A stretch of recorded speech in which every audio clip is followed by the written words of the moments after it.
I saw a ghost. Like, I'm talking a full body apparition. And she had no eyes. Don't mind the lighting change. But hi, I'm Hannah, and this month I'm sharing some of my personal paranormal experiences. If you saw my last video, then you would know that I lived in a haunted house growing up, and I mentioned in my last video that the first and only time I saw a full body apparition was at that house. So let's get into the story.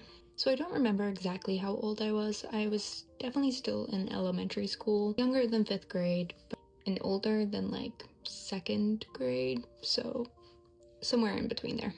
I've always been a big reader, and when I was younger, I used to actually sit close to the doorway because I had like one of those night lights that was also like a wax warmer, and it smelled really good, and that's where I would go and sit and read. I remember it actually wasn't like super late at night, but I still like to read next to the nightlight, and I had my door open and I was sitting next to the hallway. I remember I was reading a book about horses. I don't remember what it was called or the exact details, but it was a horse book. At some point, I felt like something was watching me, so I looked up from my book. There was nothing there, but then I turned to look into the hallway. And that's when I saw the most frightening thing of my entire life, still to this day. I saw a woman with long black hair. It was actually tucked out of her face.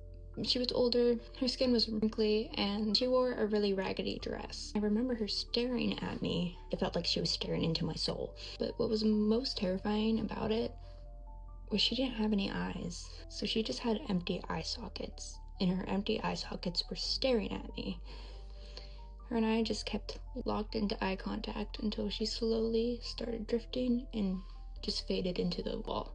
I remember getting up immediately, throwing my book, and running downstairs. I don't really remember what happened after that, but I don't think I even told my mom because I knew she wouldn't believe me. And as I said in my last video, the video about my haunted house, I had a pretty active imagination, but honestly, I never made up things. I never like saw stuff. It was all like, I had like an imaginary friend, but I never actually saw the imaginary friend. So I just cannot imagine making this thing up in my mind, especially when I was reading a book about horses. Like, there was nothing spooky about that book, and I should not have been thinking about a ghost. I will say that I didn't feel any negative energy when I was staring at her. I actually felt like serene, like almost at peace. But she had no eyes, and that's what was creepy. Like, even whenever I think back to it, I'm not super creeped out except for the fact that she had no eyes. As I said, like, my house was haunted, but it wasn't like there weren't crazy things all the time. That was probably like the weirdest